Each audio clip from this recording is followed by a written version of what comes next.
पास नहीं आना मेरे।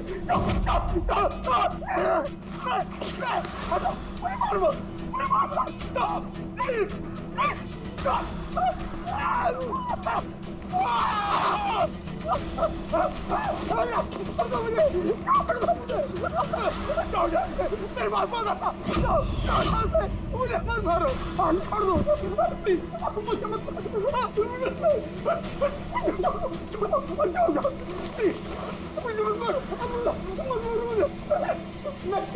मुझे,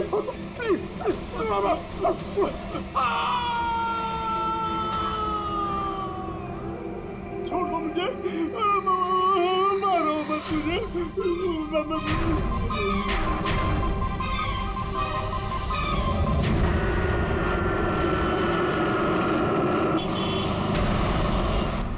थोड़ा जल्दी चलाओ।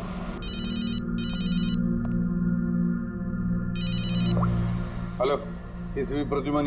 सर, एक खून हुआ है। खून हुआ? कौन बोल रहा है? शहर के मशहूर बिजनेसमैन जयंतीलाल जी का खून। जयंतीलाल जी का खून हुआ है?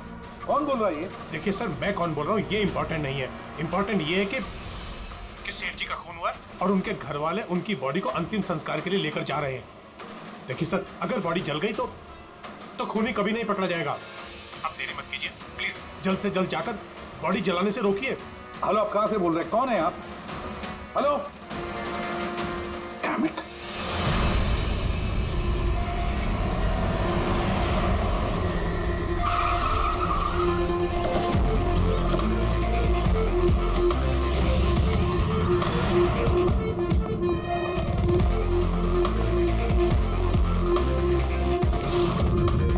अरे कौन है आप लोग? ऐसे कैसे घर में अंदर आ रहे हैं? हम लोग सीआईडी से हैं। घर के सारे लोग कहाँ हैं? सर वो लोग तो साहब की बॉडी लेकर शमशान घाट गए हैं। शमशान घाट गए?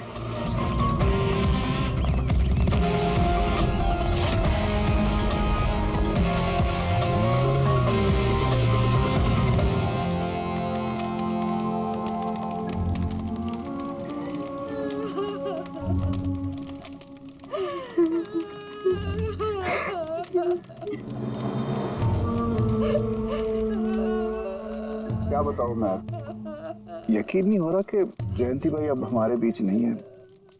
15 साल पुरानी दोस्ती थी मेरी। वो तो मेरे बड़े भाई जैसे थे। पता नहीं ये सब कैसे अचानक से हो गया।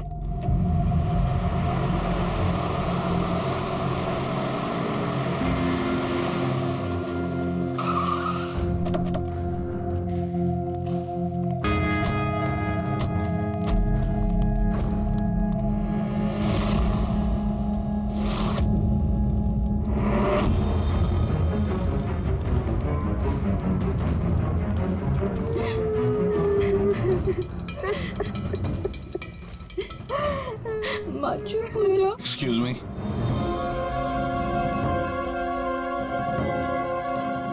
देखिए हम लोग सीआईडी से हैं। हाँ? जयंतीलाल जी के परिवार वालों से मिलना चाहते हैं।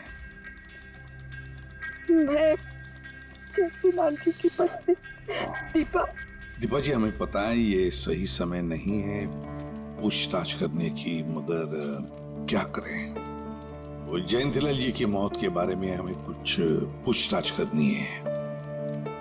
पूछिए, क्या पूछना चाहते हैं आप लोग? आप सुशील जयंती, उनका बड़ा बेटा। सुशील जी, हमें खबर मिली है कि आपके पिता की मौत एक नेचुरल डेथ नहीं थी, उनकी हत्या हुई है। क्या? ये कैसे हो सकता है? हम डॉक्टर सूरज, मैं जयंतीलाल का फैमिली डॉक्टर हूँ। मैंने ही कल रात उनको चेक करके उन्हें डेथ सर्टिफिकेट दिया था। He died a natural death। ये सही कह रहे हैं। जयंती भाई की मौत सभी घर वालों के सामने ही तो हुई थी, और इतने सालों से मेरा इस परिवार से रिश्ता है, वो लोग झूठ क्यों बोलेंगे? तो आप लोगों ने इतनी जल्दी में बॉडी क्यों जला दी? तो क्या ये भी गुनाह है? इतने महीनों से पिताजी बीमार थे, कितने इलाज किए, कितनी कोशिशें की, नहीं बचे वो। देखिए, हमें इंफॉर्मेशन मिली है कि जयंतीलाल जी की हत्या हुई है। क्या? हमने आपके पड़ोसी से भी पूछा, उन लोगों ने भी कल रात जयंतीलाल जी के चिल्लाने की आवाज सुनी थी। देखिए, पड़ोसियों ने जो कहा वो सही है, लेकिन उनको या आप लोगों को सही बात नहीं पता है। और वो सही बात क्या है? पिछले 3 महीने से डैडी की दिमागी हालत भी ठीक नहीं थी। वो ना सिर्फ लोगों को और बातों को भूलने लगे थे, बल्कि उनको हेल्यूसिनेशन यानी भ्रम हो गया था। गलत सही, सच झूठ का फर्क उनको समझ में नहीं आ रहा था।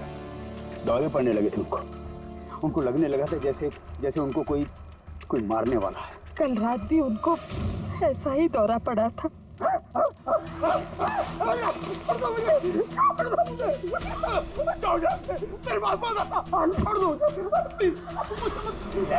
शांत, कूल।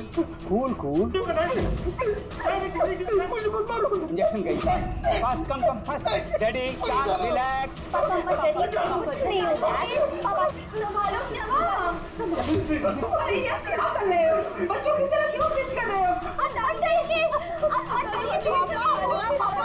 सुशील जी, उनका स्लीव ऊपर करो। जाने दो, मुझे मारो। बस।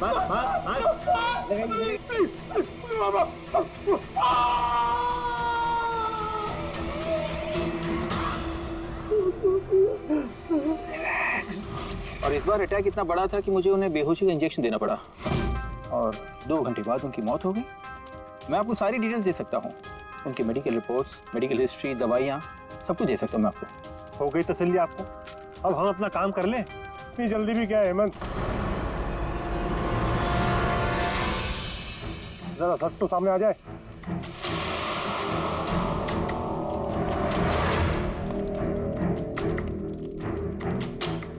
आप सर, मेरा नाम मोहन, मैं जयंतीलाल जी का वकील। मैंने आपको फोन किया था सर। मोहन जी, आपको ऐसा क्यों लगता है कि जयंतीलाल जी की हत्या हुई है? मेरे शक की वजह है उनकी वसीयत। लेकिन ऐसा क्या है इस वसीयत में? सब कुछ, कि उनकी जायदाद में से किसको कितना हिस्सा मिलेगा। उससे क्या फर्क पड़ता है? हम सब एक फैमिली हैं, किसी को छोटा किसी को बड़ा शेयर मिलेगा, यही ना? दैट्स ओके, कोई फर्क नहीं पड़ता है।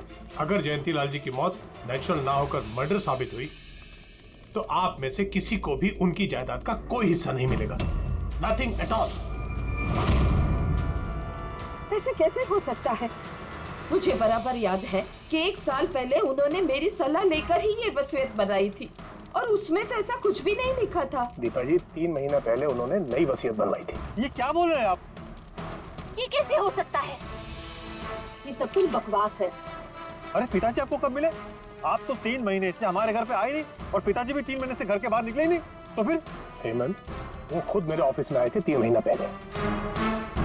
दीपा जी, 3 महीना पहले उन्होंने नई वसीयत बनवाई थी। ये क्या बोल रहे हैं आप?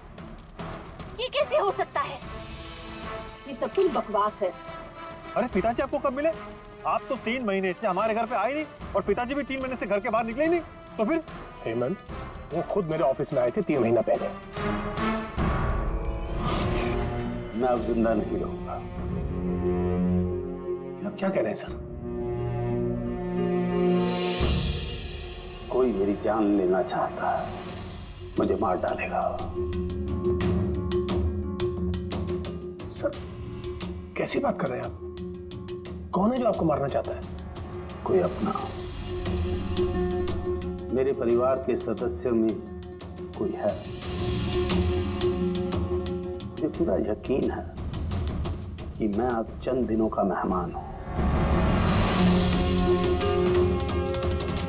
सर, कौन है वो? कहा ना, कोई अपना। क्या सोच रहे हो? पुलिस के पास जाऊं? यही कहना चाहते हो? सर, मैं पुलिस को खबर करूं? नहीं, पुलिस वाले भी अब मुझे पागल समझेंगे। तुम मेरा एक काम करो मोहन, मेरा वसीयतनामा बदल डालो।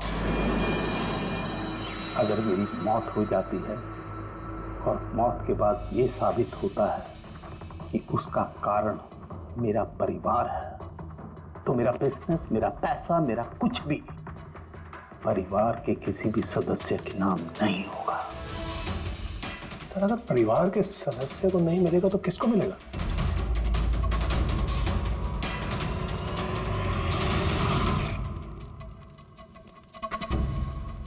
हमें नहीं तो किसे मोहन? जायदाद किसको मिलेगी? और सीआईडी को।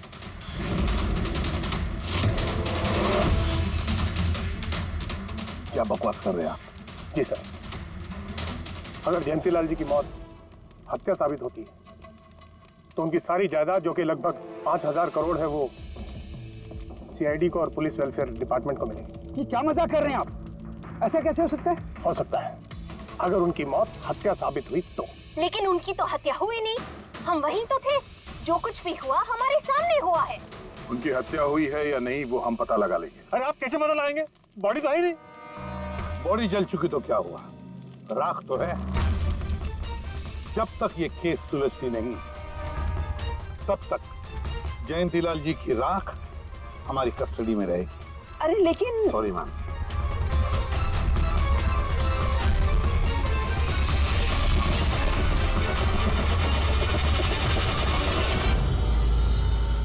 मोहन जी, सर जरा बताइए, क्या जयंतीलाल जी ने खुद आपसे कहा था कि उनके परिवार वालों में से कोई है जो उनकी जान लेना चाहता? जी सर। क्यों? सर वजह तो पता नहीं, लेकिन उनको लगता था कि उनके घर वाले पैसों के लिए उनकी जान लेना चाहते हैं सर।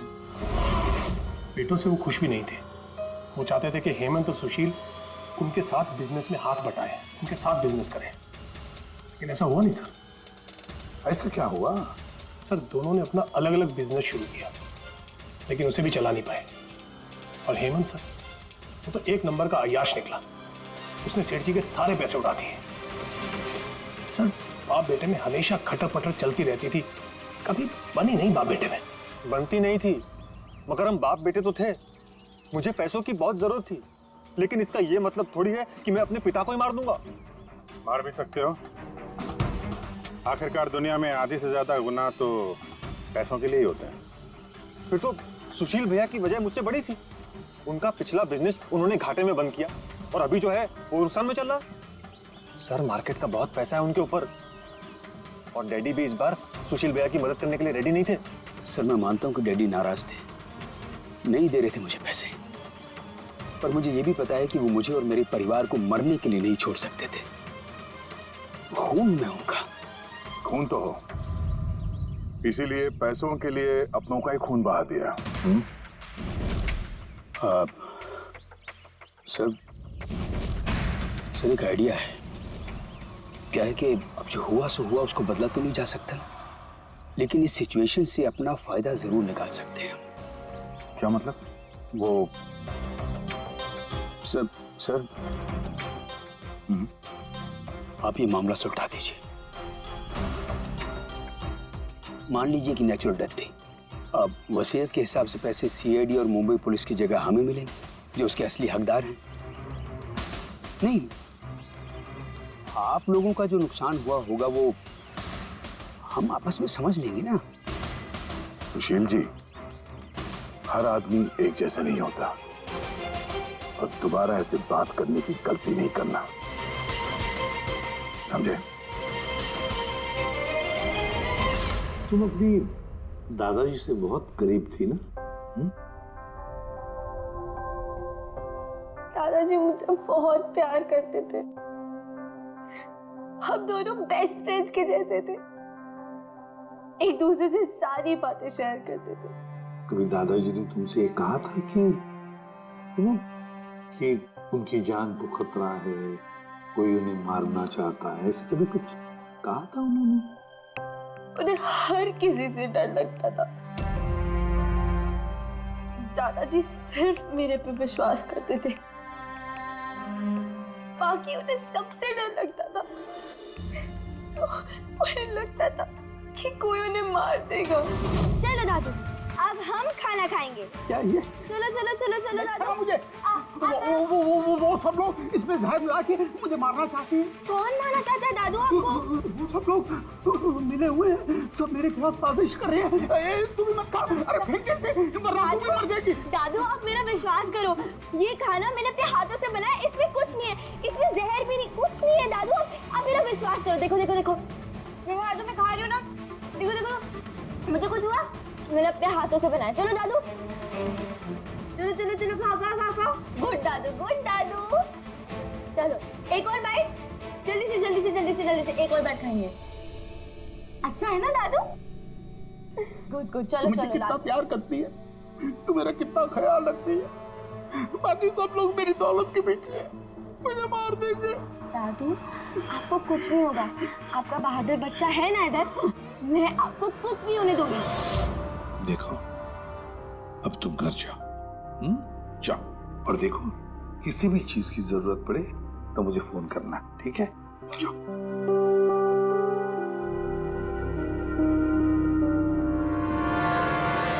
हाँ सारुके, बता क्या निकला राख में से? बॉस, राख में से बड़ी जबरदस्त बात निकली है। हालांकि इस राख ने मुझे कम परेशान नहीं किया, लेकिन मैंने भी इसका मुंह खुलवा ही लिया, है ना? तो फिर बता दे यार। बताता हूं। तारिका। हाँ सर, हमने इस राख का स्पेक्ट्रोस्कोपी टेस्ट किया, फिर रिपोर्ट से बात साबित हो गई है बॉस कि जयंतीलाल की मौत नेचुरल नहीं है, जयंतीलाल को मारा ही गया। क्या कहा तुमने? जयंतीलाल की मौत नेचुरल डेथ नहीं थी? नहीं। कैसे समझे? कैसे मारा? लार्सनिक से। लार्सनिक? जयंतीलाल की राख में हमें लार्सनिक मिला है बॉस। राख में से लार्सनिक? सर कुछ केमिकल्स और हेवी मेटल्स, धातु ऐसे होते हैं जो जलने पर भी नहीं खत्म होते। लार्सेनिक उनमें से एक है, इसलिए लाश के पूरी तरह जल जाने के बावजूद उसमें मौजूद लार्सेनिक जलाने और राख में ऐसे ही रहा। लेकिन एक बात समझ में नहीं आ रही है कि अगर जयंतीलाल की मौत लार्सनिक की वजह से हुई है तो फिर उसके फैमिली डॉक्टर सूरज को ये पता कैसे नहीं चला? पता कैसे नहीं चला? उसने नेचुरल डेथ का सर्टिफिकेट इश्यू किया ही कैसे और क्यों? बॉस, अगर लार्सनिक जैसा जहरीला केमिकल इंसान के शरीर में एक साथ बहुत ज्यादा मात्रा में पहुंचा दिया जाए तो इंसान की तुरंत मौत हो जाती है। लेकिन अगर यही जहर धीरे धीरे थोड़ी थोड़ी मात्रा में उसके शरीर में पहुंचाया जाए तो उसकी मौत एक साथ एकदम नहीं होती है। पहले उसकी याददाश्त जाती है, फिर उसे अजीब अजीब से सपने आने लगते हैं, उसे हेलुसिनेशन होने लगता है, भ्रम होने लगता है, फिर पागलपन के दौरे पड़ते हैं। और जयंतीलाल के साथ ये सब कुछ हो रहा था। लार्सनिक? जी हाँ, लार्सनिक। और इससे ये साबित हो गया कि जयंतीलाल जी की मौत बीमारी से नहीं बल्कि उनका खून किया गया। लेकिन ये किया किसने? वही पता करने हम लोग यहाँ हैं। अभिजीत, जयंतीलाल जी का कमरा चेक करना पड़ेगा। Okay sir.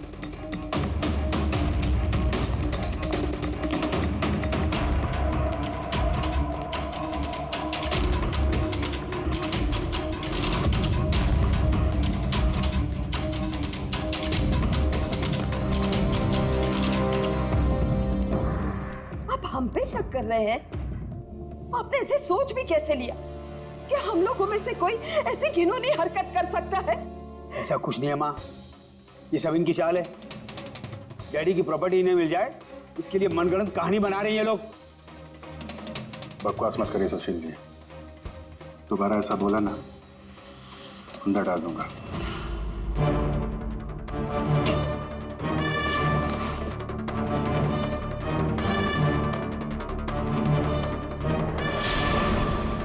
आप धमकाकर हमें चुप करा सकते हैं लेकिन कुछ साबित नहीं कर सकते।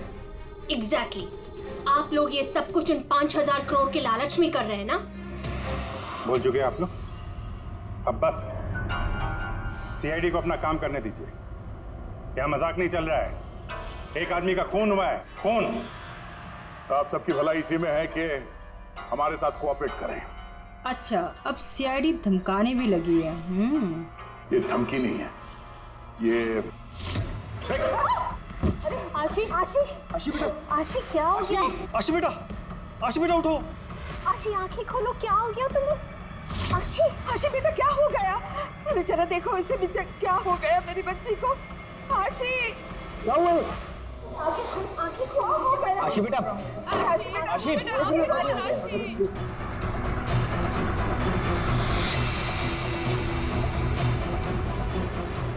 हो गया आशी? आशी इसे हॉस्पिटल ले जाना पड़ेगा फौरन।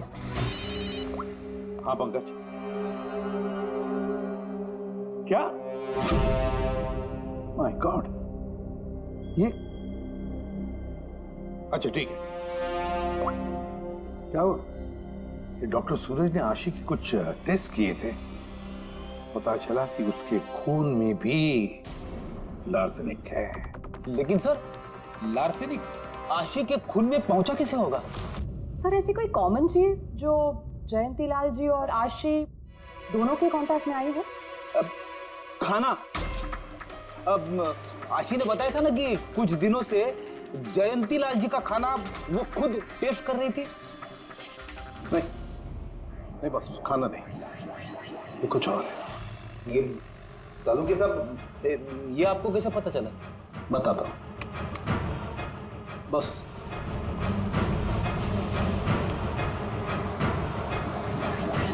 ये है वो बाल जो हमें जयंतीलाल के हेयर ब्रश में से मिला है। अब लार्सेनिक तो अधिकतर नाखूनों में और बालों में ही जमा होता है, तो जब हमने इस बाल के छोटे छोटे टुकड़े करके एनालिसिस किया तो रिजल्ट आया ये। और सर हमने इन टुकड़ों का एटॉमिक अब्जॉर्प्शन टेस्ट किया तो पता चला कि दूसरे केमिकल्स के साथ साथ इसमें लार्सेनिक भी है। अब क्योंकि बाल धीरे धीरे बढ़ते हैं इसलिए हमने इस रिजल्ट को कैलेंडर के साथ टैली किया। बॉस, तब हमें पता चला कि जयंतीलाल को ये लार्सेनिक 8 से 10 दिन के गैप में दिया जा रहा। और 8-10 दिन के गैप में?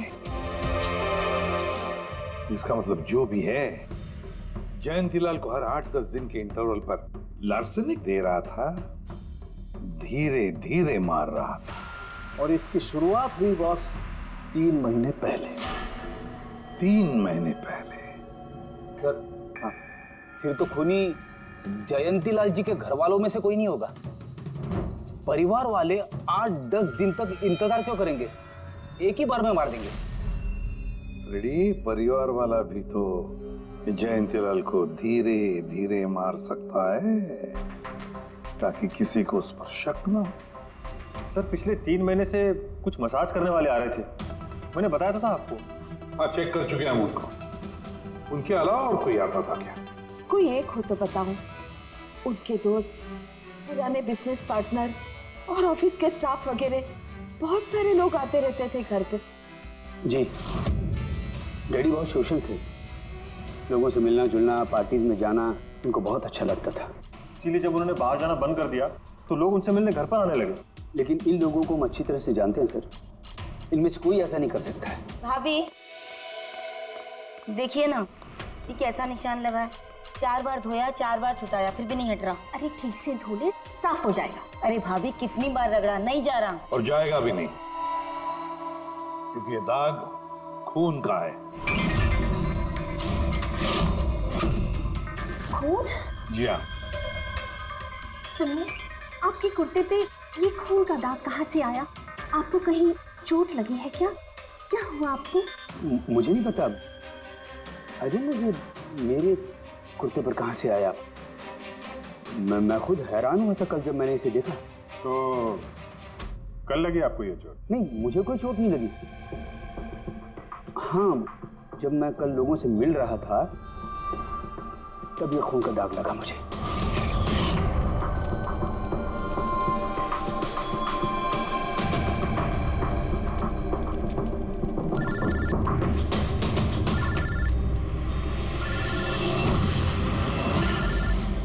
बिना चोट खून के धब्बे, अजीब बात है।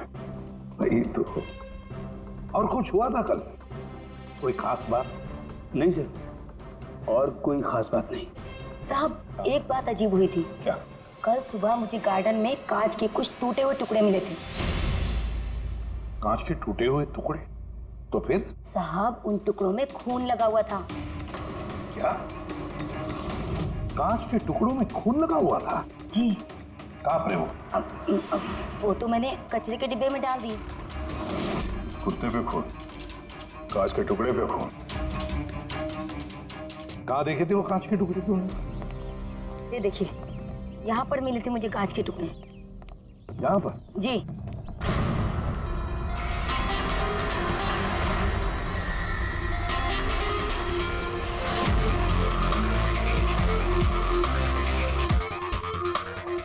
टूटा हुआ बल्ब है सर। बल्ब का टुकड़ा मिला क्या उसके? काम करो अभिजीत, इस घर में जितनी भी लाइटें हैं, लैंप्स हैं, सब चेक करो। देखो कोई बल्ब गायब है क्या?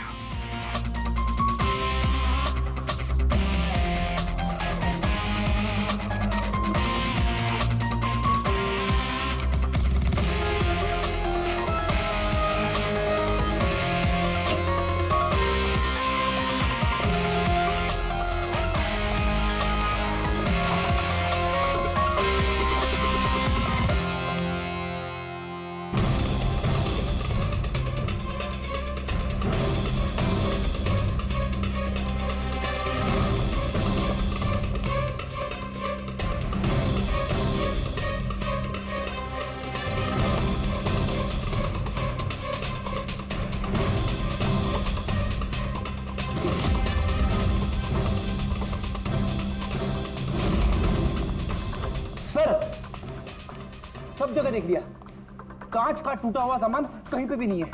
सर कुछ नहीं मिला।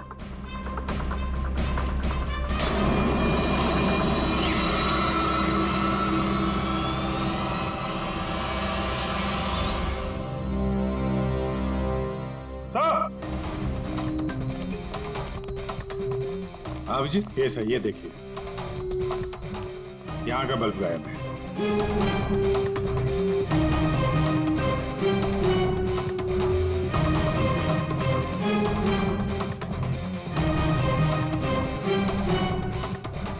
बड़ी अजीब बात है, ये लैम्प तो बिल्कुल ठीक था। मैं और दादू इस लैम्प के नीचे काम भी किया करते थे। और जिस तरह दादू की मौत हुई तब भी ये लैम्प ठीक था, इसमें बल्ब था और ऑन था।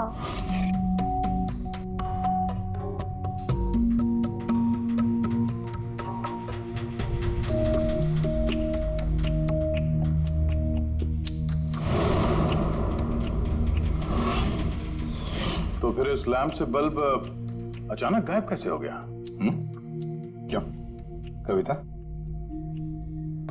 नहीं साहब, मुझे कुछ नहीं मालूम कि बल्ब कैसे गायब हुआ, किसने निकाला, मैं कुछ नहीं जानती। लेकिन सर ये बल्ब कोई गायब करेगा क्यों? सर इस बल्ब का और इस लैम्प का कुछ ना कुछ तो लेना देना है इस केस में।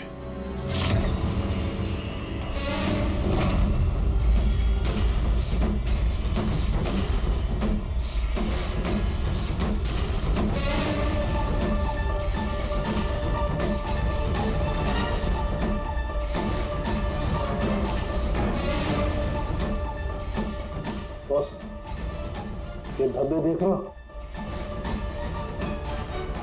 ये धब्बे लार्सनिक के हैं। लेकिन ये लार्सनिक के धब्बे पूरे लैंप पर कैसे? बॉस, हुआ ये होगा, खूनी जयंतीलाल जी के घर पे आता होगा हर 8 या 10 दिन में। नमस्ते साहब। साहब ऊपर है अपने कमरे में।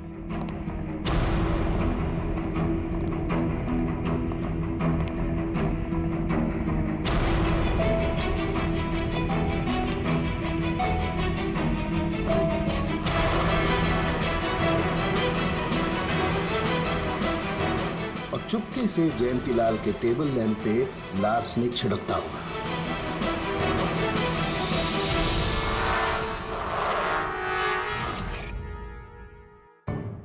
शायद जयंतीलाल जी हमेशा इस टेबल पर बैठ करके काम किया करते थे।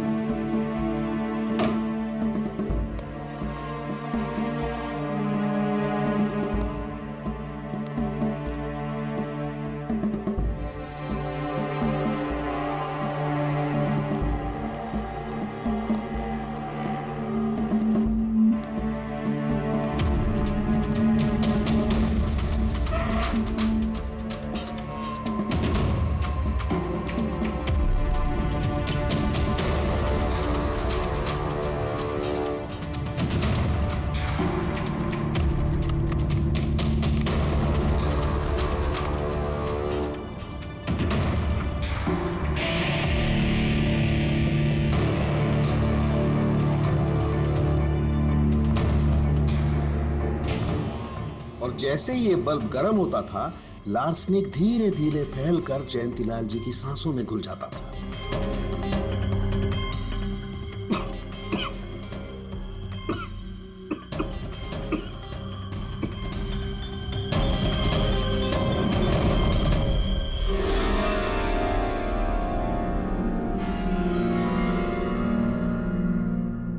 सालों के साथ आशी को लार्सेनिक का इतना असर क्यों नहीं हुआ? उसे लार्सनिक का इतना असर इसलिए नहीं हुआ फ्रेडी, क्योंकि वो यहाँ हमेशा नहीं रहती थी, कभी कभी आती थी अपने दादाजी के पास। यार जो भी कोई है, इस जयंतीलाल के और घर वालों के करीब का ही कोई है, इसलिए वो जयंतीलाल की मौत के वक्त यहाँ मौजूद था, और मौत होने के बाद सबूत मिटाने के लिए उसने उस लैंप में से वो बल्ब निकालकर अपने जेब में रख दिया होगा, और फिर सभी घर वालों से मिलते वक्त सुशील जी को भी अपने गले लगा लिया।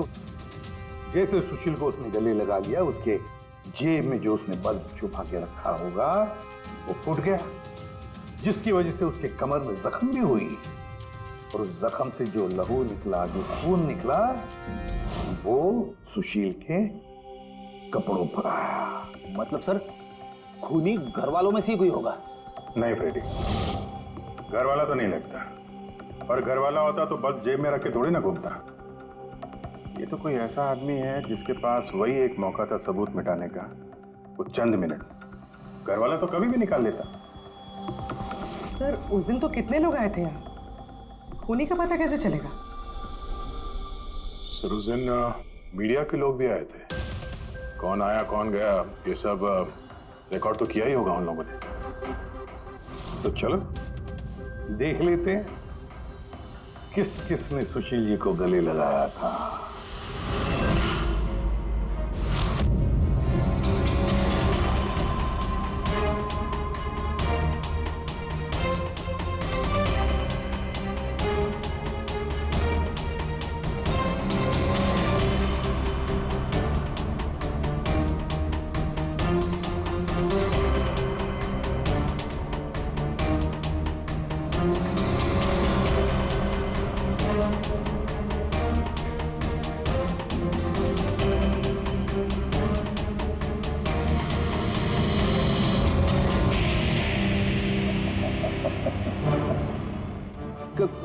क्या हुआ सर, खूनी का पता चल गया? हाँ फ्रेडी, खूनी मिल गया। कौन है? फ्रेडी, इस आदमी की पूरी कुंडली निकालो, पता लगाओ पिछले 3 महीनों में ये कहां कहां गया था, किस किस से मिला था, क्या क्या किया है इसने, सब कुछ।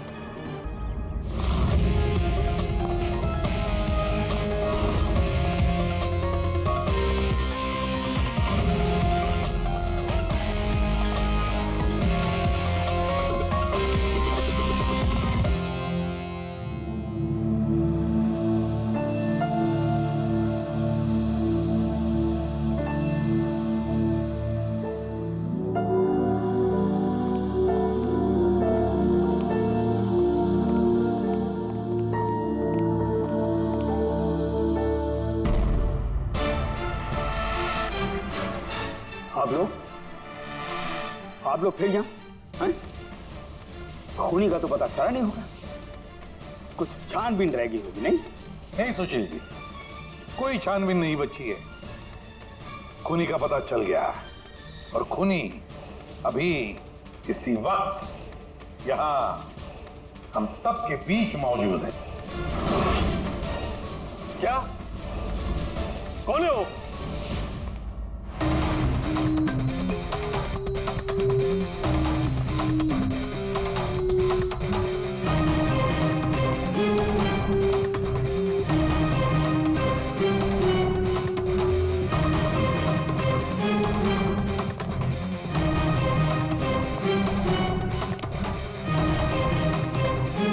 अरविंद जी,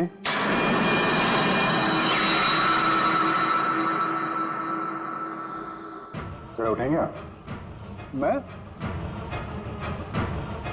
मैंने क्या किया? अरविंद जी, आपने क्या किया इसका तो पता हमने लगा ही दिया। बस अब आपके कारनामे हम आप ही के मुंह से सुनना चाहते हैं। क्या बकवास है ये? आप मुझ पर इल्जाम लगा रहे हैं। आपको क्या लगता है कि मैंने जयंती को मारा? अभिजीत, मौका मिला था, मान जाते तो सबके सामने कपड़े नहीं उतरते। तेरा एक कुर्ता उठाना। क्यों? अरे उठाओ सर। क्यों?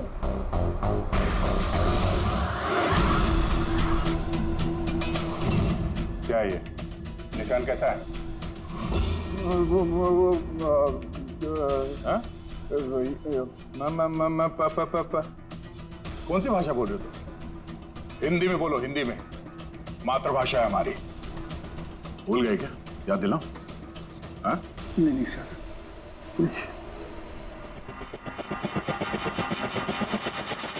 बताता हूँ। नफरत करता था मैं जयंती से।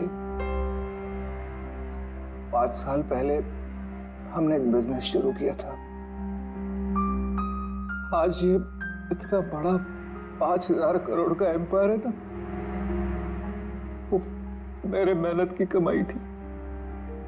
मैंने अपनी जिंदगी की सारी जमा पूंजी इस बिजनेस पे लगाई थी, पर जयंती की नीयत में खोट थी। उसने मुझे धोखा दिया, मुझे मेरी कंपनी से निकाल दिया। तब मैंने सोचा कि जब मौका मिलेगा तो मैं इसका हिसाब चुकता करूंगा। और वो मौका तुम्हें मिला 3 महीने पहले एडवोकेट मोहन के ऑफिस में, जहां पर जयंतीलाल जी भी आए थे और तुमने चुपके से उन दोनों की बातें सुन ली थी। अगर मेरी मौत हो जाती है और मौत के बाद ये साबित होता है कि मेरी किसी ने हत्या की है,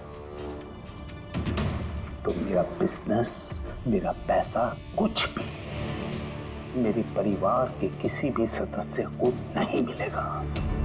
सर, अगर परिवार के सदस्य को नहीं मिलेगा तो किसको मिलेगा? CID को, जो मेरा मर्डर इन्वेस्टिगेट करेगा।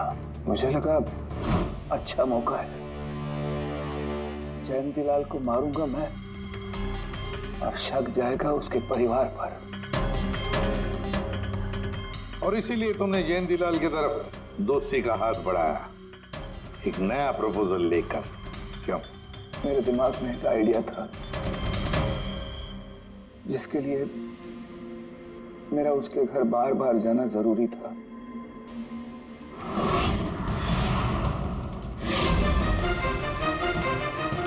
साहब ऊपर है अपने कमरे में।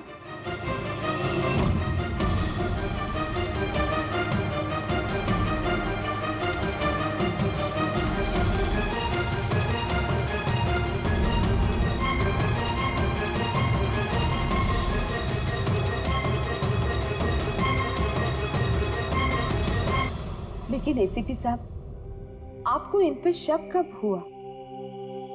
दीपा जी, जयंतीलाल जी की अंत्येष्टि के दिन जो मीडिया कवरेज हुआ था, जो मीडिया वालों ने वीडियो फुटेज लिया था, उसकी मदद से जयंतीलाल जी के अंत्येष्टि के दिन घर के बाहर जो इन्होंने कुर्ता पहना था, शमशान भूमि पर वो कुर्ता बदल दिया गया था, क्योंकि उस पर खून जो लगा हुआ था।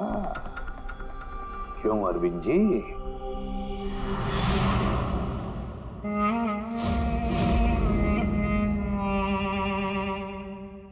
अरविंद जी, बदले की आग में तुमने जयंतीलाल का खून कर दिया। क्या मिला तुम्हें? कैसा सुख मिला?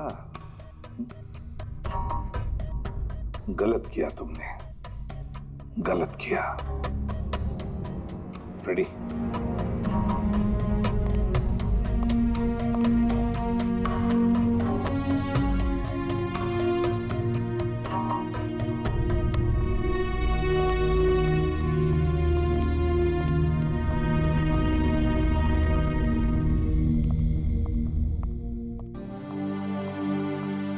Thank you sir, thank you very much, and we are sorry, हम लोगों ने आपको काफी बुरा भला कहा। दरअसल हमें लगा कि पैसों के चक्कर में आप हम परिवार वालों को इस केस में कल्प्रिट बनाने की कोशिश कर रहे हैं। नहीं, कोई बात नहीं। ACP साहब, मैं मेरे पति की अंतिम इच्छा पूरी करना चाहती हूँ। सीआईडी और पुलिस वेलफेयर फंड में मैं डेफिनेटली डोनेट करूंगी। Thank you very much, thank you. Thank you so much sir कि आपने मेरे दादू को इंसाफ दिलाया। God bless you.